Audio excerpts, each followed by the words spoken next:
Hi అండి. Welcome back to my channel. ఎలా ఉన్నారండి అందరూ? బాగున్నారా? నేనైతే చాలా బాగున్నానండి. మీరు ఎలా ఉన్నారనేది కామెంట్ సెక్షన్‌లో షేర్ చేయండి. సో, ఈరోజు వీడియో వచ్చేసి ఫిష్ కట్ కాటన్ టాప్ ఎలా మనం స్టిచ్ వేసుకోవచ్చు అనేది మనం ఈ వీడియోలో చూద్దామండి. సో, వీడియోలోకెళ్ళే ముందైతే చిన్న రిక్వెస్ట్ అండి. మన ఛానల్‌లోకి ఎవరైనా ఫస్ట్ టైమ్ వచ్చినట్టయితే ప్లీజ్ సబ్స్క్రైబ్ చేయండి, షేర్ చేయండి, లైక్ చేయండి. సో, ఇక్కడ ఎలా కట్ చేసుకోవచ్చు అనేది చూద్దామండి. సో, మనకి క్లాత్ అనేది ఇలా ఇస్తారు కదండీ! ఫోల్డ్ అయిపోయి ఉంటుంది కదా! దాన్ని ఓపెన్ చేసుకుందాం మనం. ఫస్ట్ మనం ఇక్కడ బాడీ పార్ట్ కట్ చేసుకుందామండి. బాడీ పార్ట్‌కొచ్చేసి నేను ఇక్కడ 2 లేయర్స్ తీసుకుంటున్నాను. అంటే ఫ్రంట్ పార్ట్ కోసం తీసుకుంటున్నానండి నేను ఇక్కడ. లెంత్ వచ్చేసి 14 ఇంచెస్ సరిపోతుందండి. 14 ఇంచెస్ అంటే మనకు ఒక హాఫ్ ఇంచ్ షోల్డర్‌కి నెక్స్ట్ కింద గల యాడ్ చేయడానికి కావాలి కాబట్టి 15 ఇంచెస్ పెట్టుకుందాము. నెక్స్ట్ వచ్చేసి ఇక్కడ షోల్డర్ పెట్టుకుందామండి. షోల్డర్ వచ్చేసి 7 ½ 8 ఇంచెస్ వరకు పెడుతున్నానండి నేను. సో, నెక్స్ట్ వచ్చేసి మనకి షోల్డర్ పార్ట్ ఎంత ఉందో ఆర్మ్ హోల్ కూడా ఆబ్వియస్లీ అంతే ఉంటుందండి. చిన్న పిల్లలకు గానీ, పెద్దవారికి గానీ అలానే ఉంటుంది.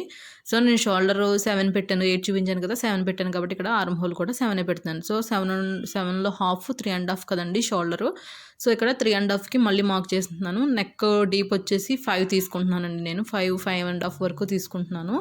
సో, అది కూడా డ్రా చేసుకుంటున్నానండి ఇక్కడ. సో, మనము నెక్స్ట్ ఏంటంటే మనకి నెక్ స్ట్రైట్ పెట్టుకున్నాము. అడ్డంగా కూడా మనకి 3 ½ 4 వరకు పెట్టుకోవచ్చండి. నేను ఎలా అయితే మార్క్ చేశానో అలా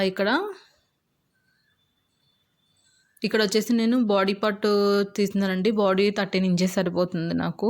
అంటే 13 అంటే 26 2 లేయర్స్ కదండీ. నెక్స్ట్ ఇది కాటన్ కదండీ. ఇప్పుడు కూడా మనం కొంచెం మెజర్మెంట్ అనేది ఎక్కువ పెట్టుకోవాలి. ఎందుకంటే వాష్ అయిన తర్వాత షింక్ అయిపోయినా మనం డ్రెస్ అడ్జస్ట్ చేసుకోవడానికి మనకి వీలుంటుందండి. నెక్స్ట్ నేను ఎలా అయితే డ్రా చేసుకున్నానో అలా కటింగ్ చేసేసుకున్నానండి. సో, ఇప్పుడు ఫ్రంట్ బ్యాక్ పార్ట్ కట్ చేసేసాను కదా! నెక్స్ట్ వచ్చేసి లైనింగ్ పార్ట్ కూడా సేమ్ ఇలానే కట్ చేసేసుకుందామండి. సో, ఇక్కడ మనం లైనింగ్ పార్ట్ కూడా కట్ చేసేసుకున్నాం కదా! సో, నెక్స్ట్ వచ్చేసి మనం కింద గ్యార పార్ట్ ఎలా కట్ చేసుకోవాలో చూద్దామండి. సో, మనకి రిమైనింగ్ ఉన్న క్లాత్‌ని అంతటిని కూడా మనకి ఈ మోడల్ కుట్టుకోవడానికి 3 మీటర్స్ పడుతుందండి క్లాత్.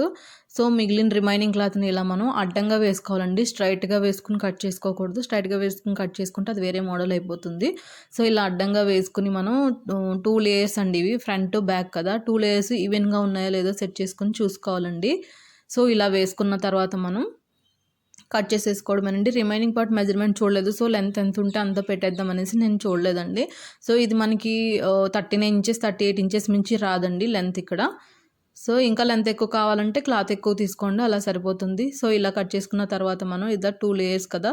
దీన్ని ఓపెన్ చేసుకొని ఫ్లోర్ మీద వేసి చూపిస్తానండి మోడల్ ఎలా వస్తదనేది. సో, అలా మనకి స్ట్రైట్‌గా వస్తది. దీన్ని స్టిచ్ చేసిన తర్వాత మీకు క్లియర్‌గా అర్థమవుతదండి ఇలా ఎందుకు వేసాననేది.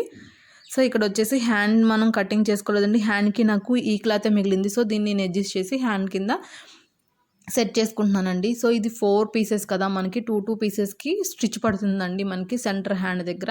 సో, అది కూడా ఒక మోడల్‌లా ఉంటుందండి. బావుంటుంది. అలా అని మనకి హ్యాండ్ లేదని క్లాత్‌ని మనం వేస్ట్ చేయక్కర్లేదు. దీన్ని కూడా మనం యూజ్ చేసుకోవచ్చండి. సో, ఇలా మనకి నేను ఎల్బో హ్యాండ్స్ పెడుతున్నాను. ఎల్బో హ్యాండ్స్‌కి సరిపడగా లెంత్ తీసుకున్నాను. ఆర్మ్ హోల్ ఎంతో సెట్ చేసుకున్నాను. సో, ఇలా స్ట్రైట్‌గా స్టిచ్ వేసేసుకుంటానండి నేను.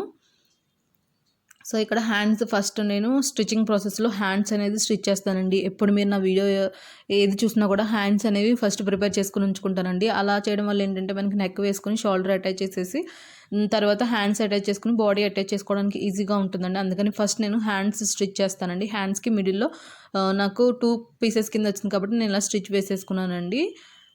వాళ్ళు రైట్ సైడ్ ఒక స్టిచ్, రాంగ్ సైడ్ ఒక స్టిచ్ ఇలా వేసుకుంటున్నానండి నేను. సో, ఇక్కడ నేను మళ్ళీ ఎల్బో హ్యాండ్ దగ్గర ఇలా ఫోల్డింగ్ పెట్టి స్టిచ్ అనేది వేస్తున్నానండి. సో, ఫ్రెండ్స్ ఈ మోడల్ ఎవరికైనా స్టిచ్ చేసుకోవాలనిపిస్తే చాలా ఈజీ అండి. చూడడానికి ఏమైనా కష్టం అని అనిపిస్తే కనుక మీరు ఫస్ట్ వేస్ట్ పేపర్ మీద కటింగ్ వేసుకొని చూసుకోండి. చాలా అంటే చాలా ఈజీ అండి. మనకి నార్మల్‌గా పంజాబీ డ్రెస్ కుట్టే కన్నా కూడా ఈ మోడల్ ఈజీగా ఉంది. ఎందుకంటే నేను ఆల్రెడీ అవి కూడా స్టిచ్ చేసి ఉన్నాను కదా! నాకు వేరియేషన్ తెలిసింది. సో, అందుకే మీకు కూడా నేను చెప్తున్నానండి. సో, ఈ మోడల్ అయితే మాత్రం స్టిచ్చింగ్ అనేది చాలా ఈజీగా ఉందండి. టైమ్ టేకింగ్ కూడా ఎక్కువ తీసుకోలేదు. వితిన్ మనకి 1 ½ అవర్‌లోనే ఈ కటింగ్ అండ్ స్టిచ్చింగ్ అనేది అయిపోయిందండి. సో, ఫస్ట్ నేను ఇక్కడ హ్యాండ్స్ ప్రిపేర్ చేసేసుకున్నాను కదా! నెక్స్ట్ వచ్చేసి ఇక్కడ ఫ్రంట్ పార్ట్‌లో నెక్ అనేది నేను వేస్తున్నానండి. సో, ఆర్మ్ హోల్ కూడా సేమ్ అలానే స్టిచ్ చేసుకుంటున్నాను. ఇది ఎలా వేసుకోవాలంటే ఇక్కడ నెక్ వేసేసాక కట్ చేసేస్తున్నానండి. మిగిలిన రిమైనింగ్ స్టిచ్చింగ్ అనేది మనకి ఈజీగా ఉంటుందండి. ఈ ప్రాసెస్ చేసుకోవడం వల్ల. నెక్స్ట్ ఏంటంటే ఇప్పుడు నేను ఈ నెక్ ఎలా వేసానంటే మనకి మెయిన్ ఫ్యాబ్రిక్ అనేది రైట్ సైడ్ ఉండాలండి. లైనింగ్ పార్ట్ అనేది రాంగ్ సైడ్లో ఉన్నప్పుడు మనం నెక్ ఇలా వేసుకోవడం వల్ల ఏంటంటే మనకు టర్న్ చేశాక పర్ఫెక్ట్గా వస్తుందండి. Remaining shoulder part, arm whole part కూడా నేను అలానే స్టిచ్ వేసుకున్నానండి. సో ఒక సైడ్ వేసాను కదా, ఇంకొక సైడ్ కూడా సేమ్ అలానే వేస్తున్నాను నేను. దీన్ని టర్న్ చేసుకుని మళ్ళీ మనం ఇలా ఏ షేప్లో అయితే కట్ చేసుకుని ఫస్ట్ స్టిచ్ వేసామో నెక్స్ట్ కూడా సేమ్ అలానే వేసుకోవాలండి. బాడీ కూడా నేను అలా స్టిచ్ అనేది వేసేస్తున్నాను. సో టర్న్ చేసేసానండి. దీన్ని టర్న్ చేశాక మళ్ళీ మనం ఒక స్టిచ్ వేసుకోవడం వల్ల ఏంటంటే లుక్ అనేది చాలా బాగుంటుందండి. సో ఇక్కడ ఫ్రంట్ పార్ట్ ఎలా అయితే నేను స్టిచ్ వేసానో బ్యాక్ పార్ట్ కూడా అలాగే వేసేసుకుని రెడీగా ఉంచుకున్నానండి నేను. ఇలా నెక్ కూడా సేమ్ నేను ఇక్కడ జిగ్జాగ్ స్టిచ్ పెట్టానండి, మీరు గమనించినట్లయితే. ఎందుకంటే దీనికి మెయిన్ ఫ్యాబ్రిక్ డిజైన్ అనేది సేమ్ అలానే ఉంది కదండి. సో అందుకనేసి బాగుంటుందని అలా పెట్టుకున్నాను. మీలో ఎవరికైనా జిగ్జాగ్ మిషన్ ఉంటే కనుక మీరు కూడా అలా ట్రై చేయండి. పాదం జిగ్జాగ్ పాదం కదండి, స్టిచ్ అనేది జిగ్జాగ్ స్టిచ్ పెట్టుకున్నాను నేను. సో ఇలా స్టిచ్ అనేది వేసేసుకోవాలండి ఫ్రంట్ బ్యాక్ పార్ట్స్ కూడా. సో ఇక్కడ నేను రెండు రెడీగా ఉంచుకున్న తర్వాత షోల్డర్ పార్ట్ అటాచ్ చేస్తున్నానండి. షోల్డర్ పార్ట్ అటాచ్ చేసేటప్పుడు 2 స్టిచ్చెస్ వేసుకోవాలండి. నెక్ పార్ట్కి మనం రైట్ సైడ్లో 1 స్టిచ్, రాంగ్ సైడ్లో 1 స్టిచ్ వేసుకున్నా సరిపోతుంది. షోల్డర్కి మాత్రం 2 స్టిచెస్ వేసుకోవాలండి. మన డ్రెస్ అనేది మన షోల్డర్ మీద డిపెండ్ అయి ఉంటుంది కదా. సో స్టిచ్ అనేది కూడా చాలా స్ట్రాంగ్గా వేసుకోవాలండి. నెక్స్ట్ ఇక్కడ వచ్చేసి హ్యాండ్ స్టిచ్ వేసేస్తున్నానండి. హ్యాండ్స్ మిడిల్ చూసుకుని నాటు పెట్టుకుని షోల్డర్ దగ్గర నుంచి మిడిల్ నుంచి మనం స్టార్ట్ చేసుకుని స్టిచ్ వేసుకోవచ్చండి. సో ఇక్కడ హ్యాండ్స్ అయితే స్టిచ్చింగ్ వేసేసానండి. సో ఇక్కడ బాడీ పార్ట్ అనేది సైడ్స్ అటాచ్ చేసేస్తున్నాను. ఫస్ట్ మనం ఒక స్టిచ్ వేసుకున్నాక తర్వాత మన బాడీ అడ్జస్ట్మెంట్ చూసుకొని మనం ఇంకో స్టిచ్ వేసుకోవచ్చండి. అలా చేయడం వల్ల ఏంటంటే మనకి ఫిట్టింగ్ అనేది కరెక్ట్గా సెట్ చేసుకోవడానికి బాగుంటుందండి. సో ఇక్కడ బాడీ పార్ట్ అటాచ్ చేసేసాను కదండి. ఇక్కడ వచ్చేసి నేను బాడీని మిడిల్కి మార్క్ చేసుకుంటున్నానండి. సపోజ్ ఇప్పుడు మనకి 12 ఇంచెస్ ఉందనుకోండి బాడీ, మనం 6కి మార్క్ చేసుకోవాలి. అలానే కిందది 24 ఇంచెస్ ఉందనుకోండి 12 ఇంచెస్కి మార్క్ చేసుకోవాలి. సో ఇలా చేసుకున్న తర్వాత మనం ఎక్కడైతే టాప్ పై పార్ట్కి నాటు పెట్టుకున్నామో అలానే గ్యారా పార్ట్కి ఎక్కడ నాటు పెట్టుకున్నామో సేమ్ అలా మనం స్టిచ్ వేసేసుకోవడమేనండి. సో ఈ టాపు మనకి ఫిష్ కట్ మోడల్లో సేమ్ రావాలి అంటే ఇక్కడ నేను చూపిస్తున్న ఈ ప్రాసెస్ అనేది ఖచ్చితంగా మనం ఇలానే స్టిచ్ వేసుకోవాలండి. సో నేనైతే ఈ ప్రాసెస్లో కుడతానండి. ఫిష్ కట్ టాప్ని ఇలా మనం ఎక్కడైతే మార్క్ చేసుకున్నామో అటు నుంచి స్టిచ్ వేసుకోవడమేనండి. సో ఈ డ్రెస్ మీలో ఎవరైనా ట్రై చేసినట్లయితే మీకు స్టిచ్ చేసుకున్నప్పుడు ఏమైనా డౌట్స్ ఉంటే కనుక నేను కామెంట్ సెక్షన్లో అడగండి. కటింగ్ చేసుకున్నప్పుడు కూడా ఏమైనా డౌట్స్ ఉంటే కామెంట్ సెక్షన్లో అడగండి, నేను మీకు క్లారిఫై చేస్తానండి. సో ఇక్కడ ఈ టాప్కి వచ్చేసి 3 మీటర్స్ మనకి క్లాత్ అనేది పడుతుందండి. నార్మల్గా మనకి 2 మీటర్స్ సరిపోతుంది కదా నార్మల్ టాప్కి, దీనికి 3 మీటర్స్ పడుతుందండి. ఎందుకంటే మనకి లెంత్ కవర్ అవ్వాలి కదా బాడీ పార్ట్ తీసేసుకున్న తర్వాత. సో అందుకనేసి మనకి ఎక్కువ పడుతుందండి. ఇలా మనం ఫ్రంట్ బ్యాక్ కూడా సేమ్ ఎక్కడైతే మనం మార్క్ చేసుకున్నామో అక్కడ నుంచి అలా స్టిచ్చెస్ అనేవి వేసుకోవడం అండి. ఇక్కడ 1 సైడ్ వేసాను నేను. రైట్ సైడ్ వచ్చేసి ఒక పార్ట్కి రైట్ సైడ్ వేసానండి. ఇప్పుడు ఫ్రంట్ పార్ట్లో రైట్ సైడ్ వేసాను కదా, ఇప్పుడు లెఫ్ట్ సైడ్ స్టిచ్ వేస్తున్నానండి. ఇలా మనం ఒకసారి స్టిచ్ వేసుకోవడం వల్ల ఏంటంటే రాంగ్ స్టిచ్ పడే ఛాన్సెస్ ఉంటాయి కదా. సో అలా కన్ఫ్యూజ్ లేకుండా ఇలా హాఫ్ పార్ట్ వేసుకుంటే మనకి ఈజీగా వర్క్ అనేది కంప్లీట్ అవుతుందండి. సో ఇక్కడ నేను ఫ్రంట్ పార్ట్ అనేది రెడీ చేసేసాను కదండి. సో ఇలా ఓవరాల్గా బోత్ సైడ్స్ వేసేసాను. టర్న్ చేశాక ఎలా ఉందో చూస్తున్నానండి నేను.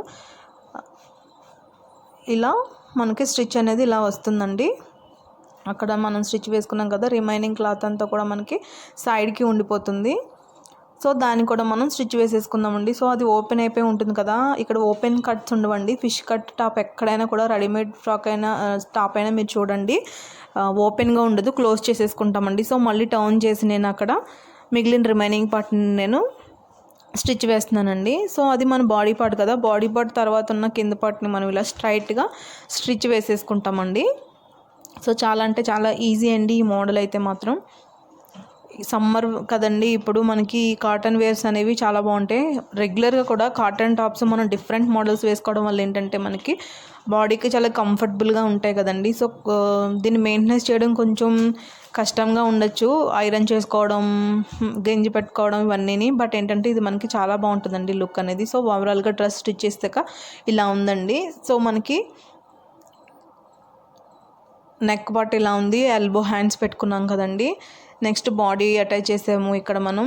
తర్వాత రిమైనింగ్ మనం సైడ్స్ ఎలా క్లోజ్ చేసుకున్నామని చూపిస్తున్నానండి. ఫస్ట్ మీకు కటింగ్ అయిపోయాక సేమ్ ఇలానే వేసి చూపించాను కదండి, సేమ్ అలానే మనం స్టిచ్ వేసేసుకోవడమే. సో ఇలా ఉంది కదా మనకి, ఇది ఫిష్ కట్ మోడల్ ఎలా వస్తుందా అనుకుంటున్నారా? సో ఇక్కడ నేను వాల్కి హ్యాంగ్ చేసి చూపిస్తానండి, మీకు అప్పుడు క్లియర్గా అర్థమవుతుంది. సైడ్ మనకి బంచ్లా పడుతుందండి, స్టెప్ బై స్టెప్ పడుతుంది మనకి. ఇక్కడ సైడ్ స్టిచ్ వేసుకున్నాం కదా, అది చూపిస్తున్నానండి ఇక్కడ మీకు. ఆ రిమైనింగ్ పార్ట్ కూడా మనం ఫోల్డింగ్ పెట్టుకుని స్టిచ్ వేసుకోవచ్చండి, లేదంటే అక్కడ కావాలంటే ఏమైనా లేస్ వేసుకోవచ్చు, హ్యాంగింగ్స్ వేసుకోవచ్చు, మనకి ఎలా నచ్చితే అలా దీన్ని మనం డిఫరెంట్గా ప్రిపేర్ చేసుకోవచ్చండి. సో వాల్కి వేసాక అయితే ఇలా ఉంటుందండి. సేమ్ మనకి ఒక సైడ్లో లెంత్ ఎక్కువ ఉంటుందండి, మనకి మిడిల్లో తక్కువ ఉంటుంది. సో ఈ డ్రెస్ మోడల్ అలా ఉంటుందండి. సో ఇలా మనకి బంచ్ లాగా సైడ్లో అయితే పడుతుంది మనకి. ఇది ఏంటంటే ఫిష్కి టైల్ బ్యాక్ సైడ్ వచ్చేసి ఈ షేప్లో ఉంటుంది కదండి, సో దానికి అందుకని ఈ పేరు వచ్చిందేమో. నేమ్ ఎందుకు వచ్చిందో నాకైతే తెలియదండి. టాప్ పేరు నేమ్ మాత్రం ఫిష్ కట్ మోడల్ అండి, కటింగ్ అండ్ స్టిచ్చింగ్ ఇది. సో ఓవరాల్గా టాప్ లుక్ అనేది ఇలా ఉందండి. మీకు కనుక నచ్చినట్లయితే లైక్ చేయండి, షేర్ చేయండి, కామెంట్ చేయండి. ఇంకొక మంచి వీడియోతో మళ్ళీ మేము ముందుకు వస్తాను. Thank you so much for watching.